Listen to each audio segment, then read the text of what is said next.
Thank you for doing this. Thank you for taking the time. My name is Rohan. I'm from New Delhi, India. Um, congrats on the film. Congrats on your very eventful cinematic year. And thank you. Oh, good to talk with you. Yeah. Yes.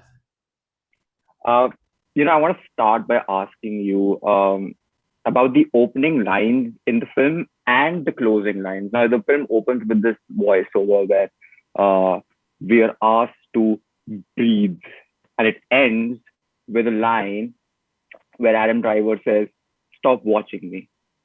Now, I want to ask you guys, was that there in the first draft of your story, or was that something that came about? Both these things came about later.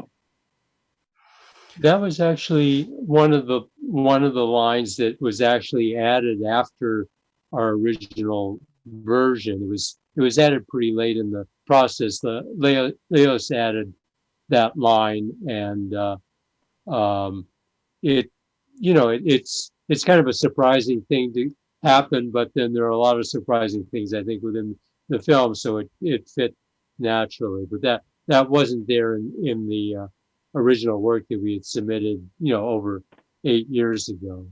The beginning piece of music was originally there. So May We Start was there in our original version, which was sort of another element that's outside of the movie in a certain way. It's an introduction to what you're about to see in the film. So in a certain way, it has a relationship to the line you mentioned about breathing, but it's the actors and Ron and myself and the director, talking about the film that you're about to see and some of the issues that are involved in making a movie and everybody is outside of their characters that they're going to soon take on once the movie actually starts.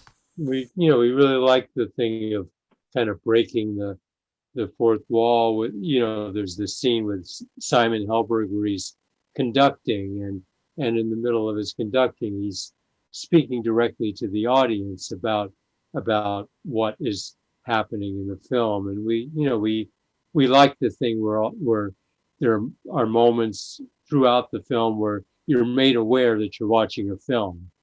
Hmm. I'm so curious about this. When you write a story, you certainly imagine that story playing out in your head. And when someone like Leos Carax comes in, and obviously he has his very particular vision for that story, and it's taken many, many years to get made. At what point do you sort of disengage with where Leos wants to take the story? And till when do you think it's necessary for you to fight for what you originally intended the story to be? Well, from a visual standpoint, we really felt confident. We knew his films, and so from that standpoint, we kind of wanted to step outside. But we were involved in any sort of alteration of lyrics and that sort of thing along the way. It. But the thing that it was really assuring to us is that there weren't major changes from the way it was originally. There were, tweaks along the way. And, once the film started being shot, we attended the shooting just as kind of fans of the process, but we didn't want to kind of step in and say, speak to the actors or speak to Leos at that time. There's kind of enough pressure in that situation just to get things done. And we had the faith, since there had been rehearsals earlier on with the actors, that all of the singing and all of that aspect was going to be something that would be great. But the visuals were something that sometimes were surprising to us, and always in a positive way. No, we just knew from the beginning that when a director, like Leos is a fan of Sparks, so that was a given from the start. So we knew the sensibility. He knew what our sensibility was, and then it was really flattering to us that we proposed this story, not only the music but the story, and that Leos responded to that so favorably. So kind of answering your question too in a roundabout way. Yeah, like Ron said, the big picture, the big scene was we were all in agreement. We're making a movie musical that is uncompromising and stylistically is really special, and avoiding a lot of the elements of movie musicals that neither Ron nor I nor Leos really respond to in a way like Broadway musicals, where everything is breaking into song and lots of choreography done in that way. Sometimes that can be good, it can be fine, but stylistically what we all prefer is this more naturalistic way of doing a movie musical. So in that way, we were in complete agreement, the three of us, through the whole process. And then, like Ron said, there might be little specifics, and you debate them, and you hope to resolve it in a way that everybody's happy. I hope there were amicable discussions. No bloodshed. You spoke about Broadway musicals and people breaking the song, and I'm from India. Yeah, we have a huge culture of exactly those kind of musicals. Are you familiar with any of those? Yeah. Oh, yeah. I mean, and I would have to say, and I'm not just saying it because we're speaking to an Indian journalist, but those sorts of aspects within the context of Indian musicals is something that we really love. I mean, we haven't seen an enormous amount of Indian music, of Indian films where music is kind of a essential part in so many of them. But the ones we have, they're extraordinary to us, and so I think all of our kind of our feelings about the choreography is something that kind of takes on a different character within the Indian films than for Broadway musicals for us. And maybe it's just it's maybe just the exotic nature. I don't know, but it's so kind of extraordinary, just the serious nature of some of Indian films, and then where musical elements are brought in. We haven't seen an incredible amount, but we have seen some, and then also we've seen the ones that are maybe more internationally artistic films, like Satyajit Ray and those kind of films, the Apu trilogy and all. So we're aware just of the musical nature of so many in Indian films. You make a very important point, and I feel I have to say this at this point. A lot of people in the West, in America and Europe, they think of Indian films as being just musicals, vibrant, colorful, larger than life, people dancing, breaking out in songs. But then there's this whole new world of Indian films, which people probably don't really know about. And I feel, we are almost as good, if not better, at realistic dramas. We have regional films from different parts of the country. And yeah, it's really exciting. But I want to touch upon one particular scene, the scene that you mentioned a few moments ago, the opening number. Now, I was too young when Leos was making his feature films, so I discovered his work through Holy Motors. And Holy Motors has that fantastic scene in which Denis Lavant's character breaks into this musical sequence with the accordion. And the opening scene of Annette, there is a sequence where the characters march down the street singing. But obviously, you wrote the the script before Holy Motors came out? Was that a completely Leos idea? Well, I think how it was, maybe how it was staged was, I mean, it was Leos's idea of how that was staged. That scene was in our original version. And originally we had thought of our version would be Sparks' next album, a narrative project, and it would be something that we could do live as a theater, live on stage. So for us, we never really had envisioned exactly how that "So May We Start" would be done when we had it in our minds that it would be a stage production. And so when Leos decided that he would like to do this as his next movie, that song was there, and it's almost the same as it was when we originally presented it to him. So the idea of starting it in a recording studio and then us gradually meeting the other members of the cast. So how it was shot was Leos's idea. So if there's, any connection to the accordion scene in Holy Motors, that, it's the same director, but he obviously responded to that scene in a big way. And we're happy the way he shot it. We think it's pretty amazing. It's all one unedited shot with the poor cameraman having to go backwards for 5 minutes down a street filled with parking meters and obstacles that he's having to be made sure he doesn't knock into and stuff. But we really liked how it was shot. And we think there is that one musical element in a lot of Leos's films that kind of does stand out, like the accordion scene, and even the use of Modern Love by David Bowie in Lovers on the Bridge. And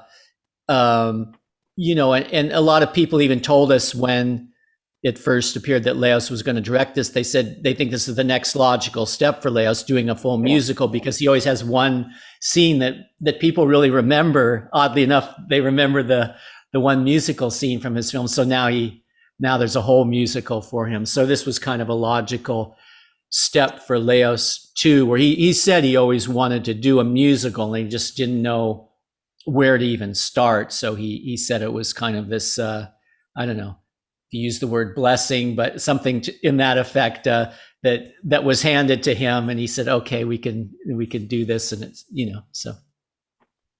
Every director secretly wants to make a musical, don't they? Yeah, I think it seems to be, yeah. And then they find out how difficult it is, and they probably decide that they won't do any more musicals. But yeah, it was a big effort, and everybody learned a lot during the process. Leos also used it wasn't necessarily a musical scene in a way like the accordion scene, but he used a Sparks song. I don't know if you know that in Holy Motors as well. Yeah, so that was kind of was the instigation in a certain way why we even met Leos. We went to Cannes and we thanked him for. Wanted to thank him and meet him for having used one of our songs in his last movie. So that was kind of the seed of all of this.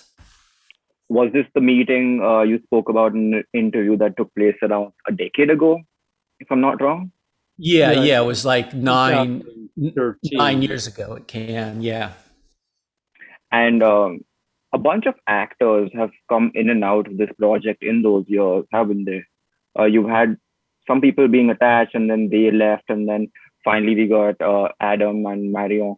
And I'm wondering, like, once you start visualizing the story that you've written with certain people in mind, now you have faces to your characters, and then suddenly those faces disappear and they're interchanged with someone else. How does that feel? Well, to be honest, Adam's case is a little different because he was involved kind of the longest, and the other people that had been mentioned were kind of more vague as far as their participation, but the Adam was pretty firm, about 6 years ago. So he kind of became that Henry McHenry character in our own minds, is like that's kind of the only person that would be that.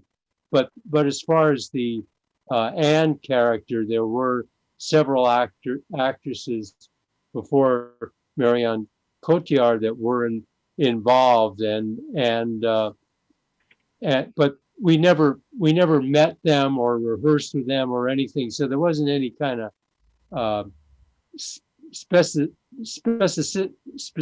about that actress to the material as far as we were concerned, until Marion came along, and then there were official rehearsals. So when we first wrote the thing, obviously you have more of a vague concept of what those characters look like, but that, it's kind of true of like the whole film in a certain way, but we're so pleased with both Adam and Marion, and also Simon. They just seem like almost like it was predestined that they would be the ones that would be those characters in the film. I mean, we never wrote for for any of those actors. All the parts were written before they were involved, but then in the end, it worked out where it almost seemed like it was written for them. Yeah, they seem perfect. Yeah.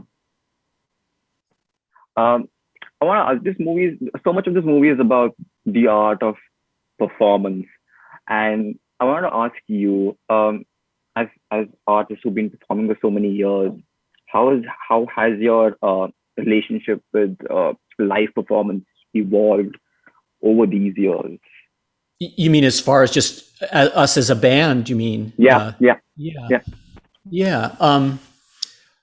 Well, I mean, we've, from the very beginning, I mean, I think for us, what's always been important, we really responded initially when we were first starting to British bands, because living in LA, it seemed really exotic, and there was more of a culture of that performance was really important, that being on stage, you were kind of bigger than life, and as opposed to a lot of what we think of at the time of Los Angeles with the Laurel Canyon kind of style of music that's sort of more, in quotes, honest, and you go up and you go on stage and you appear as you are in real life. And so what we always really responded to, apart from the music, obviously the music was the first thing that we responded to, but we also responded to that British bands and all, it was like giving a show more. It was being more something really special, and that the image of the band really mattered as well. So in any case, from the very beginning, we always thought that the live performance was really important, because it really conveys so much of your personality and the spirit of what you are as a group. And I think that we've always been really consistent with that philosophy from the very beginning to now, where we really feel that the stage presentation is really special. And in our case, we're kind of lucky because both our personalities and our manner on stage, and the music kind of are one and the same, and that the personality of the music is so, it's a strong tone to it that you can't disconnect the two. And so a lot of people think that we're really theatrical in our live performances, and a lot of that comes from the way the music is, and then some of it comes from just our personalities. And so we've had different phases where sometimes we've used projections with our live performances to kind of have that more of that kind of angle to it. But we're going to be touring starting in the spring, and the next tour, we're not going to have projections, but we also think this show will be equally theatrical, just because of the nature of the way we are on stage and the nature of our songs, Almost cinematic, yeah. Yeah. And both. Oh, go ahead. Oh, I was just gonna. Yeah, I mean, it's cinematic, and just kind of even just the world that we try to represent within the songs. It isn't that the songs sound like movie music, but the images are kind of large sometimes and outside of normal life, and so they're cinematic in that nature. Do you have a favorite artist right now who you think can probably trace their musical lineage back to you, but they don't know it? Well, I don't know if you've yet had the chance to see, or if it's been out in India yet, the Sparks documentary by Edgar Wright. Yeah, so it really answers your question really well.